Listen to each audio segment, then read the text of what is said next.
Terdengar, terdengar. Baik, terima kasih Bapak dan Ibu sekalian. Selamat pagi, Assalamualaikum warahmatullahi wabarakatuh.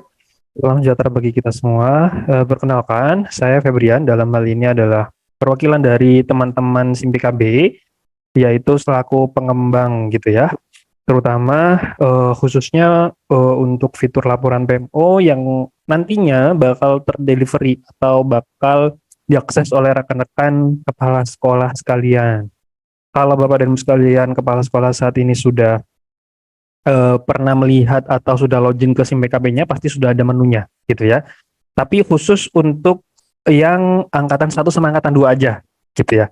Karena untuk yang angkatan ketiga tentunya pendampingan tetap dilaksanakan oleh fasilitatornya. Baik, saya langsung mulai saja. Baik, Bapak dan Ibu sekalian, perkenankan saya untuk melakukan share screen dan slideshow.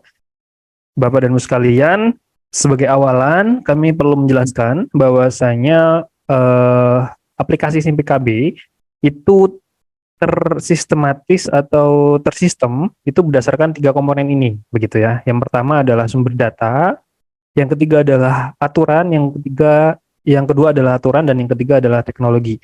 Jika salah satu dari ketiga ini belum ada gitu, maka SIM PKB belum bisa disusun gitu ya. Karena apa? Karena ini 3 komponen ini saling melengkapi sehingga nanti ini membentuk suatu bisnis proses dan rancangan dari suatu program itu bisa diketahui dan bisa terjawantahkan ke dalam suatu aplikasi gitu. Nah, Bapak dan Ibu sekalian, sumber data yang kami maksud di sini, SIM PKB selalu menggunakan sumber data yang saat ini sudah tersedia. Jadi SIM PKB nggak pernah membuat sumber data yang baru. Sumber data yang telah tersedia itu sumber data apa gitu kan, mungkin Bapak dan Ibu sekalian bertanya gitu. Nah, sumber data yang telah tersedia selama ini yaitu satu, data Dapodik. Jadi data Dapodik yang selama ini sudah Bapak dan Ibu sekalian masing-masing sekolah pastinya menggunakan gitu ya, itu akan kami manfaatkan untuk berbagai layanan program pengembangan yang ada di platform SIM PKB gitu. Gitu. Sumber data yang pertama adalah Dapodik. Kemudian sumber data yang kedua adalah Simtendik. Nah, Simtendik mungkin beberapa masih asing gitu ya. Simtendik itu adalah kalau Dapodik itu data pokok pendidikan yang digunakan di lingkup sekolah, dinas pendidikan gitu ya, untuk menginput entah itu GTK-nya, kemudian fasilitas sarana prasarana yang ada di sekolah, data-data siswa, rapor pendidikan dan semuanya itu kan ada di Dapodik gitu ya. Nah, kalau Simtendik itu adalah data-data pengawasnya. Jadi pengawas-pengawas seluruh Indonesia itu tersistematis dan terdata di Simtendik. Nah, kami SIM PKB memanfaatkan 2 sumber data itu untuk kita kelola dan kita manfaatkan dalam program-program yang menggunakan atau yang berbasis platform SIM PKB. Program-program apa aja itu? Misalkan Bapak dan Ibu sekalian mungkin sudah tidak asing dengan namanya program guru penggerak, kemudian guru program organisasi penggerak, PPG Praja, PPG Daljab, ya, kemudian UKKJ yang sekarang lagi booming, yang sekarang lagi naik daun gitu ya, UKKJ dari program guru penggerak untuk daftar menjadi pengawas. Kemudian yang saat ini Bapak dan Ibu sekalian sudah nikmati bersama itu adalah program sekolah penggerak. Jadi semua program yang berbasis platform SIM PKB itu memanfaatkan 2 sumber data itu, yaitu Dapodik dan juga Simtendik. Sehingga bila mana Bapak dan Ibu sekalian dapat data pada SIM PKB yang mungkin belum sesuai gitu ya. Misalkan, saya kepala sekolah yang sudah bertugas di instansi yang baru, di sekolah yang baru, tapi kok di SIM PKB saya masih instansi yang lama begitu ya.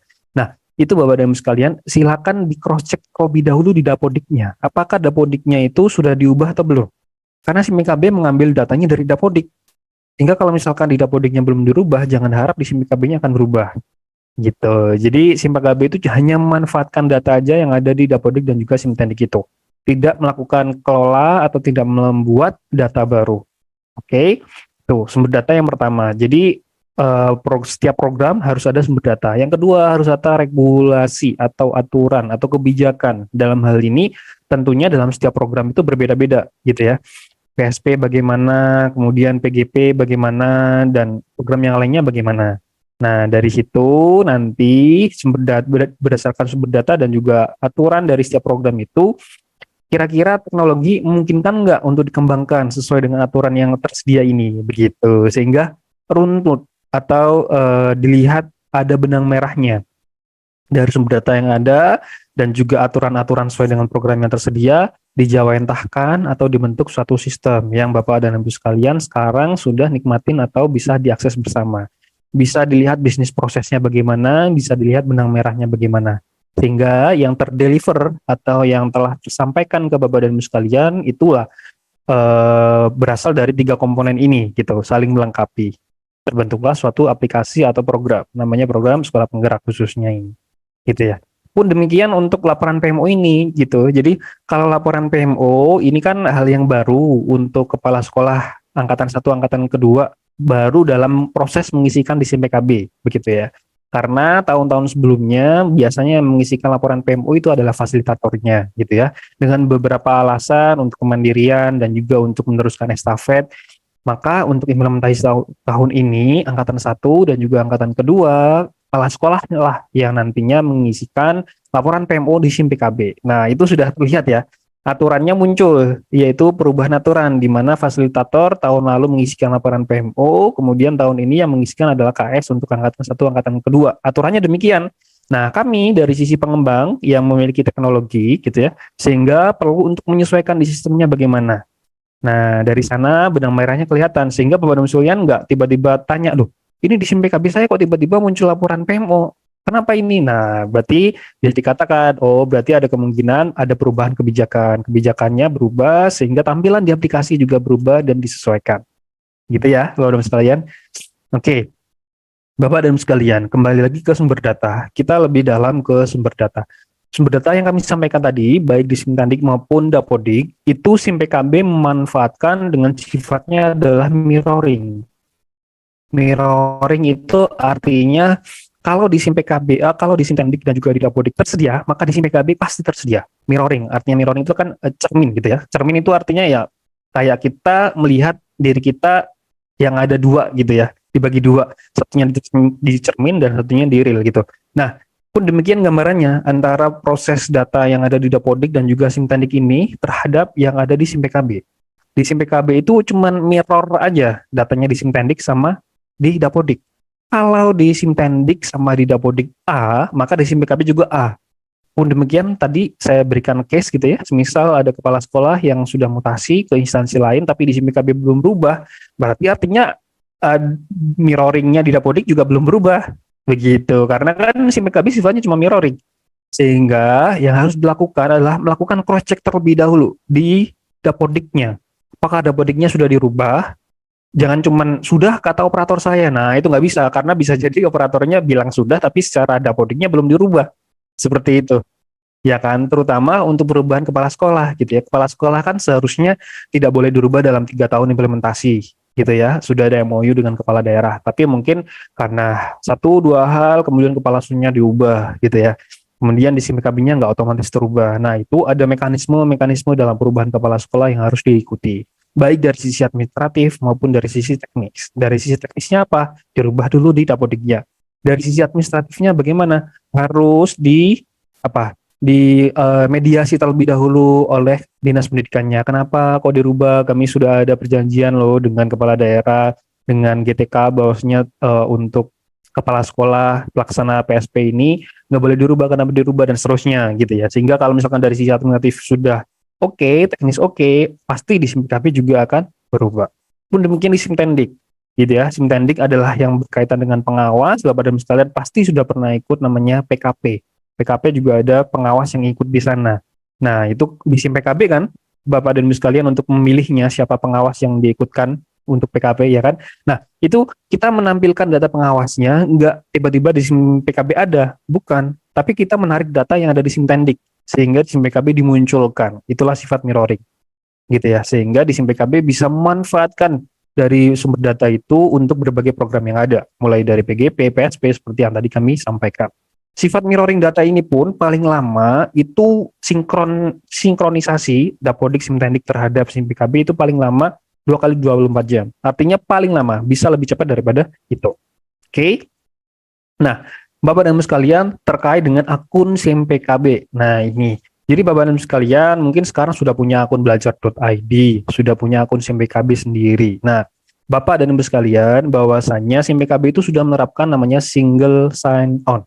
Single sign on itu cukup punya satu akun SIMPKB saja, itu bisa untuk login ke berbagai layanan program yang tersedia.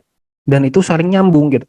Misalkan Bapak dan Ibu sekalian sekarang sebagai KS, begitu ya. Kemudian ada aturan di PGP di mana KS-PSP nggak boleh untuk mendaftar di program tertentu, misalkan seperti itu. Nantinya akan ngeblok di program tersebut.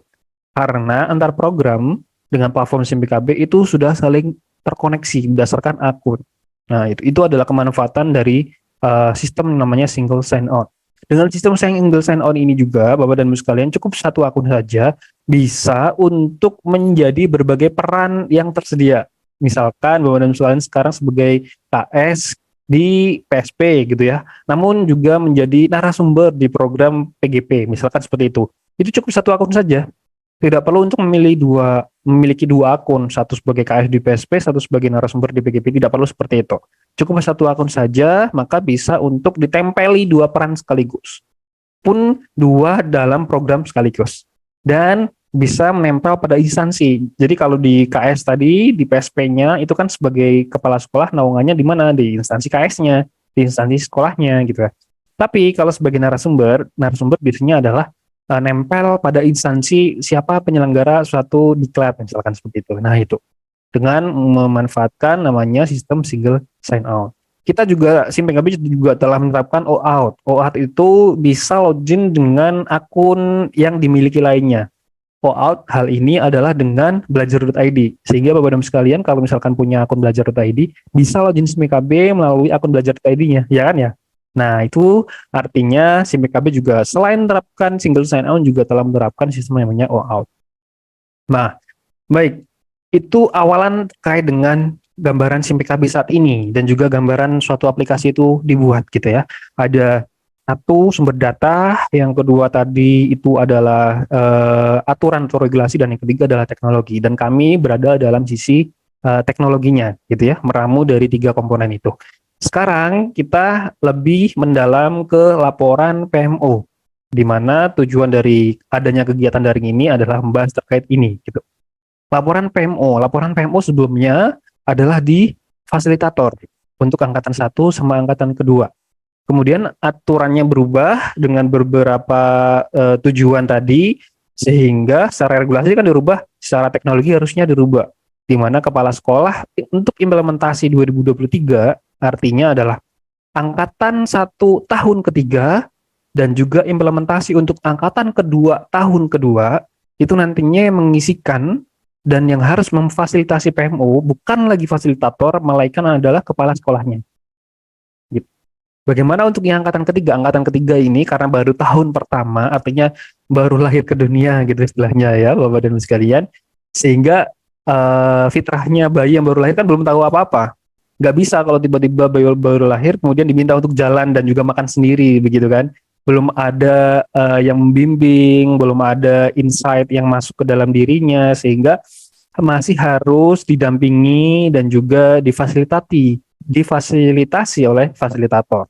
Maka dari itu, untuk yang mengisikan laporan PMO di SIMPKB nantinya hanya berlaku untuk kepala sekolah PSP angkatan 1 tahun ketiga, sudah mau lulus ya, udah tahun ketiga aja nih, nggak kerasa gitu ya Bapak sekalian.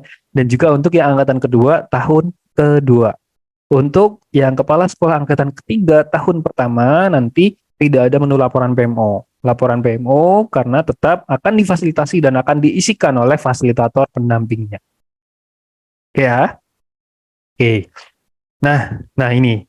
Jadi Bapak dan Ibu sekalian, ini gambarannya. Jadi sekarang dalam laporan PMO sudah dibagi menjadi dua, sehingga Bapak dan Ibu sekalian nanti kalau misalkan ingin bertanya harus disampaikan dulu. Bapak dan Ibu sekalian angkatan keberapa gitu ya. Sehingga kalau misalkan ada angkatan ketiga yang bertanya bagaimana cara saya untuk mengisi laporan PMO, nah itu berarti nggak mendengarkan gitu ya. Karena di angkatan ketiga KS-nya nggak perlu untuk mengisikan laporan PMO di SIMPKB. Angkatan ketiga nanti yang mengisikan laporan PMO-nya adalah fasilitatornya. Nah, barulah nanti kalau misalkan ada pertanyaan bagaimana tata cara mengisikan laporan PMO di PKB dari angkatan satu sama angkatan kedua. Nah, itu berarti mendengarkan apa yang kami jelaskan ini. Gitu ya, Bapak dan sekalian. Jadi secara aturan sudah dirubah untuk pengisian laporan PMO demikian. Nah, ini beberapa catatan penting yang perlu Bapak dan Ibu sekalian mungkin bisa di screenshot atau di foto atau nanti mungkin bahkan akan di-share terkait dengan materi yang kami sampaikan ini.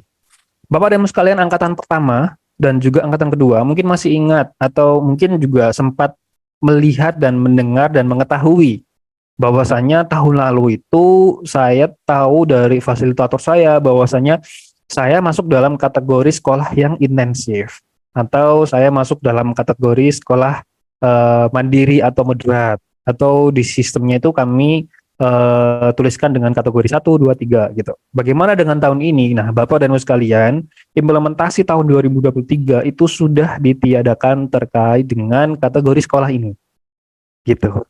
Karena berbagai alasan dengan berbagai tujuan sehingga atas refleksi dari tahun lalu untuk implementasi tahun ini sudah ditiadakan terkait dengan kategori sekolah atau model sekolah entah itu intensif, moderat, mandiri semuanya disamakan. Artinya ya tidak ada lagi terkait dengan kategori sekolah ini diterapkan untuk seluruh program seluruh sekolah untuk angkatan 1, 2, 3. Jadi nggak ada lagi terkait dengan moderat, mandiri dan juga intensif ini. Karena tahun lalu kan ada ini gitu ya untuk implementasi di angkatan 1 sama angkatan 2 dan itu membedakan jumlah periodisasi dalam PMO-nya. Ya, kalau intensif atau kategori 1 tiap bulan itu PMO. Kemudian angkatan kedua itu 2 bulan sekali dan mandiri itu 3 bulan sekali, begitu. Nah, kemudian tahun ini sudah nggak ada lagi, sehingga waktu untuk PMO itu setiap 2 bulan sekali. Ya, setiap 2 bulan sekali. Artinya mulai Agustus, September, itu periode pertama, kemudian Oktober, November, periode kedua, Desember, Januari, periode ketiga, dan seterusnya. Oke? Oke. Nomor 2, satu kelompok pendampingan FSP itu maksimal ada 12 dan minimal adalah satu sekolah. Ya, tidak dapat lintas jenjang kecuali ada SLB yang mungkin dicampur dengan kelompok jenjang lain. Nah, ini jadi satu kelompok pendampingan oleh fasilitator itu maksimal 12 sekolah dan minimal adalah satu. Nomor 3, fasilitator bisa mendampingi lebih dari satu angkatan. Jadi fasilitator Bapak dan Ibu sekalian itu beberapa fasilitator mungkin memiliki kemampuan pendampingan yang di atas rata-rata gitu ya, sehingga selain mendampingi angkatan 1 misalkan juga bisa atau didugaskan juga mendampingi di angkatan yang lain. Itu memungkinkan seperti itu, tapi tidak semua fasilitator. Oke. Nomor 4, dalam laporan PMO tahun lalu itu fasilitator bisa untuk di sistem SIM PKB itu bisa untuk meminta bantuan kepada PMO daerah. Di tahun ini ditiadakan.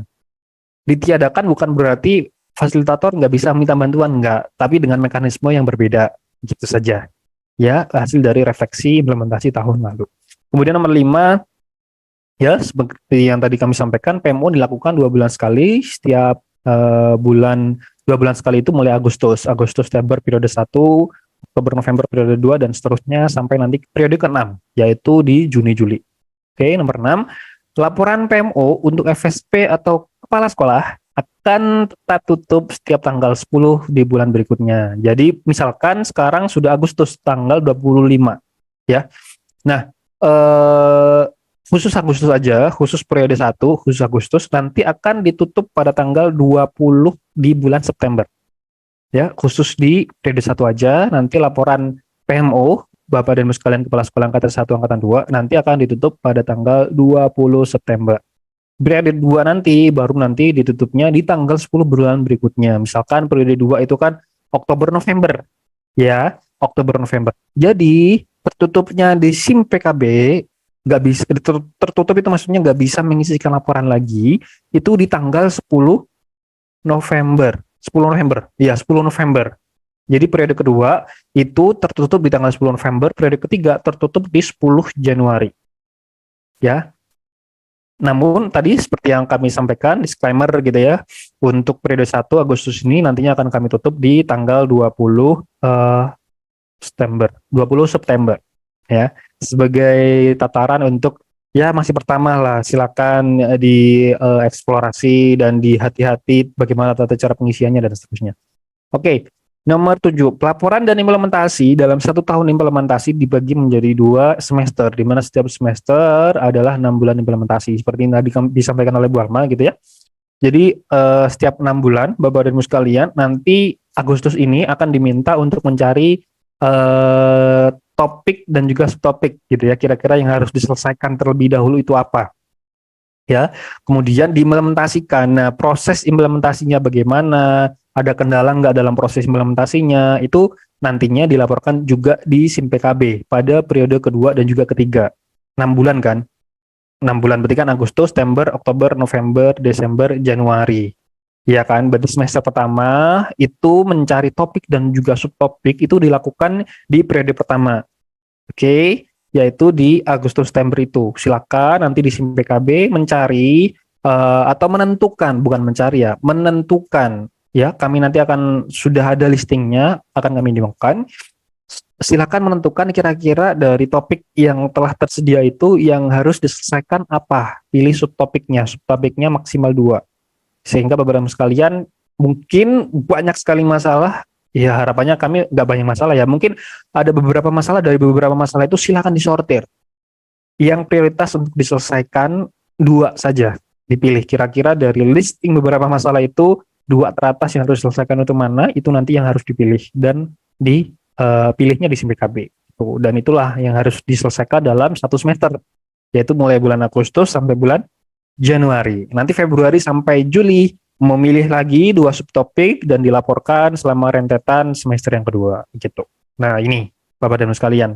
Jadi terlihat ya, ini sengaja saya warnain biru dan juga warna orange untuk membedakan semester itu. Jadi semester 1 mulai Agustus sampai Januari gitu ya.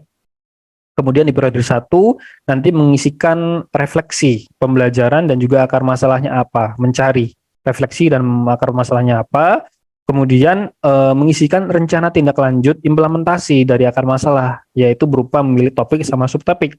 Nah, periode kedua sama periode ketiga nggak perlu untuk memilih topik dan juga subtopik lagi, gitu. Jadi tinggal melaporkan dari topik sama subtopik di periode 1, itu nanti kan juga diminta untuk rencana solusi dari topik sama subtopik yang telah dipilih itu, kira-kira rencana solusinya bagaimana gitu kan. Nah, periode kedua sama periode ketiga itu tinggal melaporkan progresnya bagaimana.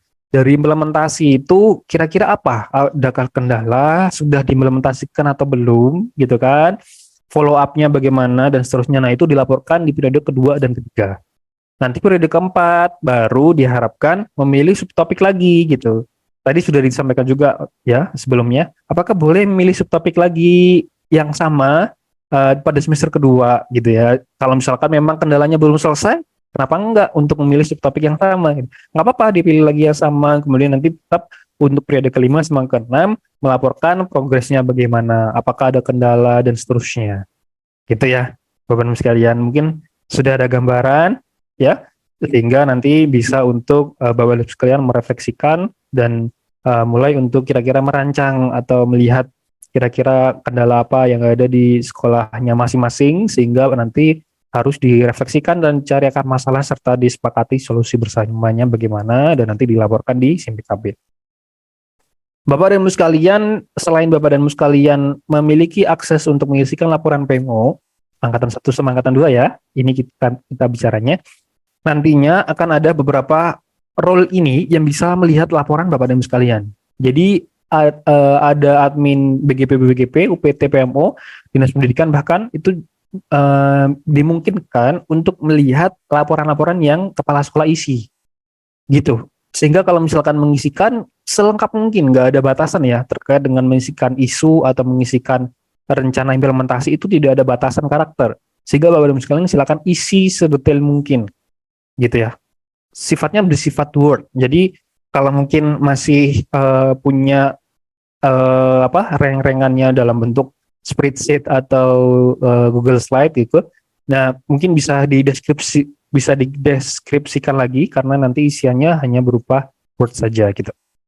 Nah ini, jadi tadi kami sampaikan bahwasanya Bapak dan Ibu sekalian, Kepala Sekolah Angkatan 1, Angkatan Kedua, dan juga Angkatan Ketiga itu masih tetap memiliki pendamping FSB, bahkan juga memiliki pengawas gitu ya. Sehingga Bapak dan Ibu sekalian secara nggak langsung itu punya dua pendamping, pengawas dan juga fasilitator dalam menjalankan tugas sebagai sekolah pelaksana penggerak program sekolah pelaksana program sekolah penggerak ini gitu. Sehingga Bapak dan Ibu sekalian kalau misalkan punya masalah nggak apa-apa, disampaikan aja kepada pengawasnya, kepada fasilitatornya, bahkan nanti saat PMO dilakukan, itu pengawasnya juga diharapkan hadir di sana sehingga bisa untuk bersama-sama mensepakati solusi gitu. Kalaupun masalahnya nggak bisa diselesaikan, nanti fasilitator pendampingnya Bapak dan Ibu sekalian itu ada forum sendiri, namanya forum PMO daerah.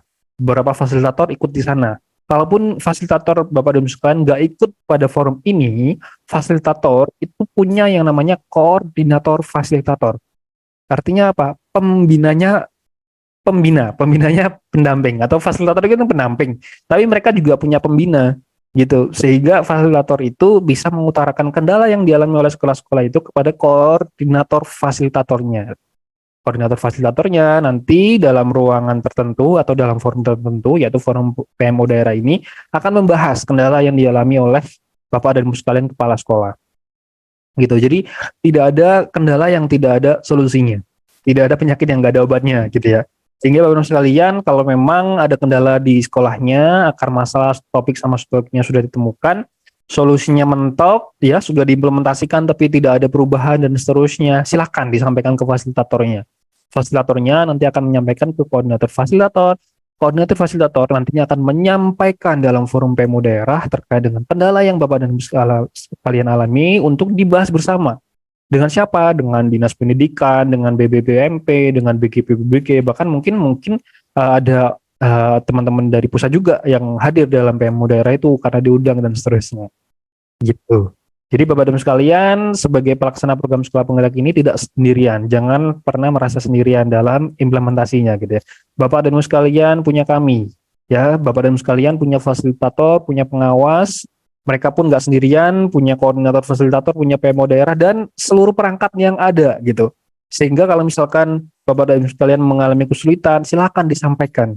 Ya, komunikasi yang baik itu kadang juga perlu gitu ya, karena bisa jadi ada kendala tapi nggak dikomunikasikan sehingga kendalanya yang tidak tersolusikan karena nggak pernah diutarakan. Seperti itu ya.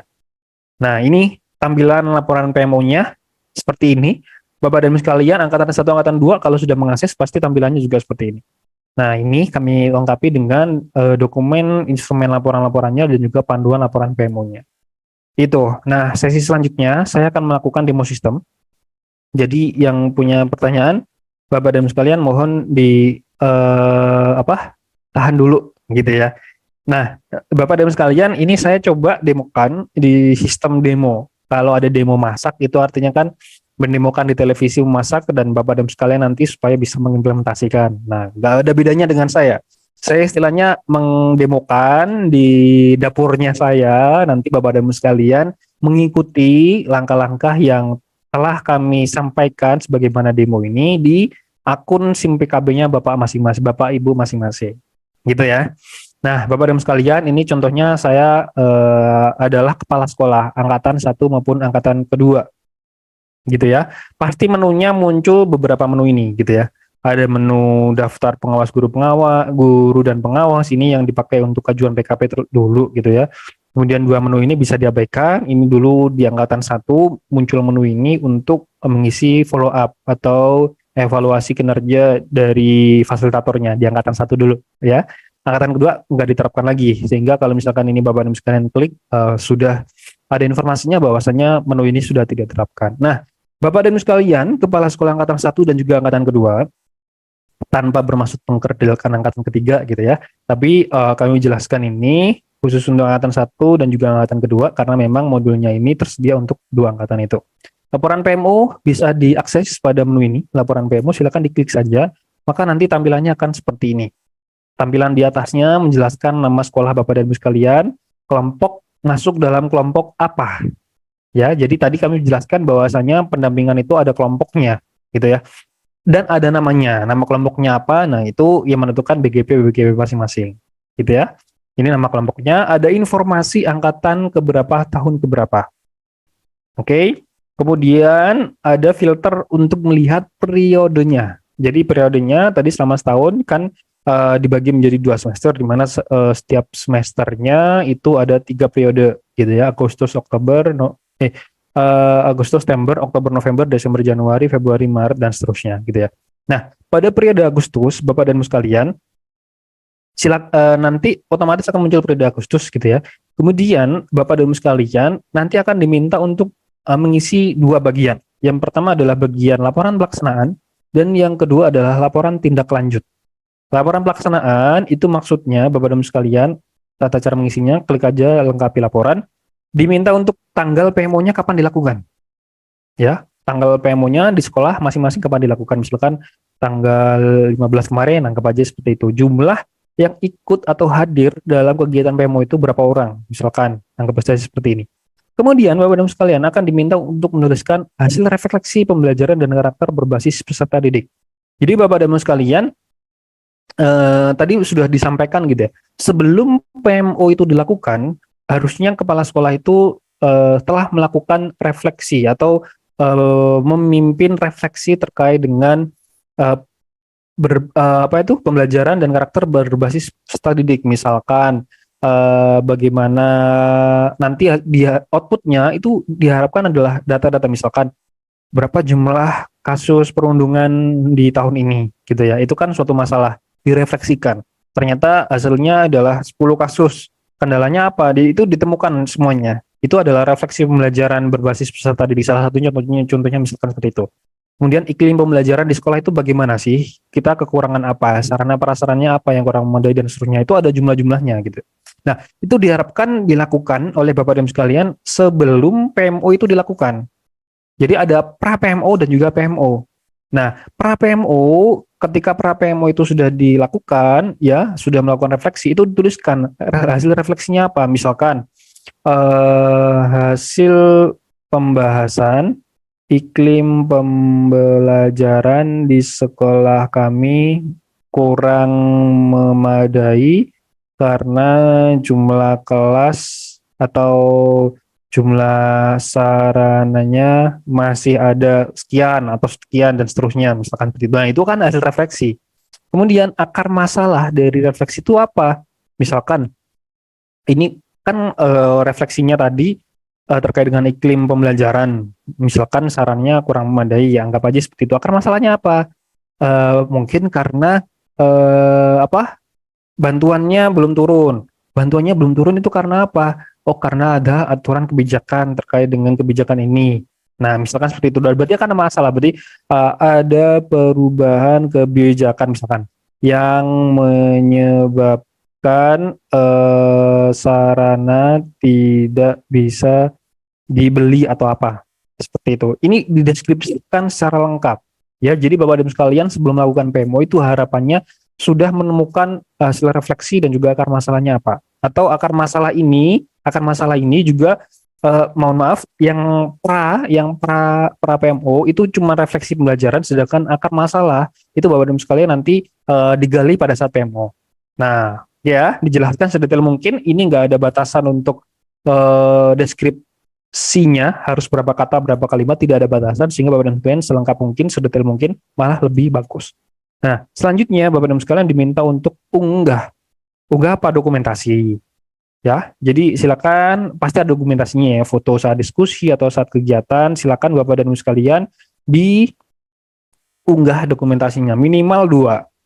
Jadi Bapak dan Ibu sekalian, karena minimal 2, kalau nggak 2 berarti ya nanti statusnya nggak bisa lengkap atau nggak bisa dianggap telah mengisikan, gitu ya. Jika sudah, ini misalkan nggak saya apa? nggak saya nggak belum saya unggah gitu ya. Nanti ketika disimpan maka statusnya pasti dalam pengerjaan gitu. Nah, dalam pekerjaan karena belum lengkap, belum mengunggah dokumen-dokumennya tadi gitu. Nah, kalau misalkan sudah lengkap pasti statusnya menjadi sudah lengkap. Oke. Nah, itu adalah poin pertama terkait dengan mengisikan laporan pelaksanaan. Poin kedua adalah mengisikan laporan tindak lanjut. Tadi kan Bapak dan sekalian sudah dalam PMO itu menemukan akar masalahnya apa. Ya, akar masalahnya apa? Itu kira-kira masuk dalam topik apa? Ya kan? Dari topik-topik yang ada ini.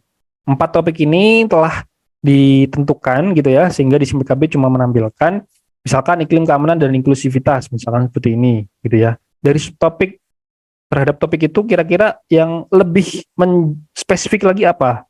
Ya misalkan seperti ini. Nah, kemudian dituliskan isunya apa? Banyak siswa yang butuh pendampingan karena sudah mulai menggunakan barang terlarang, misalkan seperti itu. Rencana kegiatannya apa? Kira-kira mengadakan lebih banyak sosialisasi terhadap bahaya narkoba, misalkan seperti itu, ya. Nah, ini sebisa mungkin sedetail mungkin. Nah, kira-kira terkait dengan masalah, akar masalah yang telah ditemukan dan juga subtopik masalah yang telah dipilih, kan sudah dijelaskan isu masalahnya apa saja dan rencana kegiatannya bagaimana. Namanya rencana itu biasanya ada jangka pendek, jangka menengah, sama jangka panjang. Nah, kira-kira dalam rencana pendek, tengah, panjang itu harus dijelaskan semua sebisa mungkin di sini, gitu ya. Sehingga nanti Bapak dan Ibu sekalian ada progresnya, gitu ya. Misalkan ini rencana jangka pendek, gitu ya. Jangka menengahnya apa? Misalkan mengundang BNN, misalkan BNN daerah ke sekolah. Ini misalkan untuk jangka menengahnya, ya kan?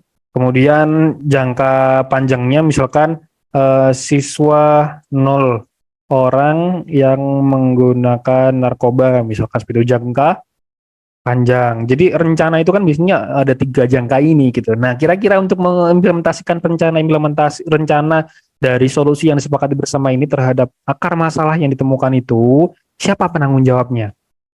Gitu. Silakan nanti dipilih. Nah, ini nanti Bapak dan Ibu sekalian akan muncul listing GTK sesuai dengan data databodiknya. Silakan dipilih siapa kira-kira. Kalau misalkan nggak ada GTK-nya yang nama listingnya di sini, berarti kan di dapodik nggak ada. Jadi kan silakan dipilih lainnya dan dituliskan namanya siapa. Misalkan anggap saja namanya ini. Ya, statusnya apa? Ya, dalam pengerjaan tertunda, dibatalkan atau apa? Nah, kalau misalkan dalam proses ya misalkan pilih dalam proses. Pilih tenggat waktunya apa? Pilih tenggat waktunya kapan gitu. Misalkan ini mau jangka pendek dulu deh, berarti mulai sekarang gitu ya. Sampai nanti kapan? Berarti mulai sampai periode kedua. Berarti di November. Nah, kira-kira ini bisa dikerjakan sampai kapan? Bisa seperti ini. Kemudian nanti bisa disimpan. Ya, jadi Bapak dan Ibu sekalian, silahkan untuk menuliskan topik dan subtopik ini. Ini topik yang pertama. Topik yang kedua pun demikian sama. Jadi tadi subtopik ternyata tadi kan kami jelaskan melisting beberapa masalah yang ada gitu ya. Dari listing masalah itu pilih 2 yang paling teratas.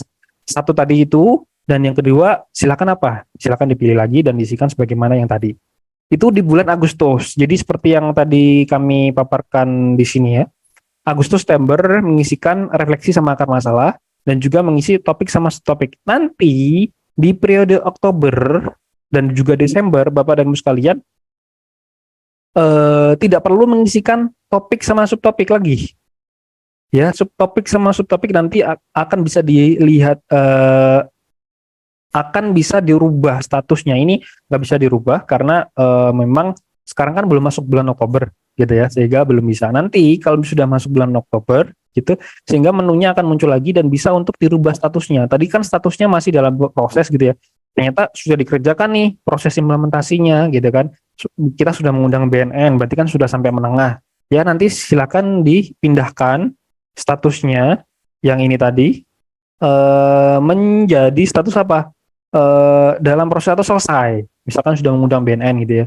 Tadi kan rencananya soalnya mengundang BNN, misalkan seperti itu. Dan sudah terundang, kegiatannya sudah dilakukan. Berarti statusnya menjadi selesai. Kalau misalkan tertunda, nah berarti ya pilih tertunda. Berarti kan belum selesai gitu kan. Kalau misalkan dibatalkan, berarti rencananya yang di Agustus, rencananya dibatalkan. Nah, berarti ya dipilih dibatalkan dan seterusnya. Gitu. Jadi Bapak dan Ibu sekalian, tata cara mengisi laporan PMO-nya seperti itu. Dan ini bagaimana tadi yang kami wanti-wanti gitu ya. ditutupnya pada tanggal 10 di bulan berikutnya. Namun khusus Agustus ditutup pada tanggal 20 di bulan berikutnya. Itu ya, Bapak dan sekalian.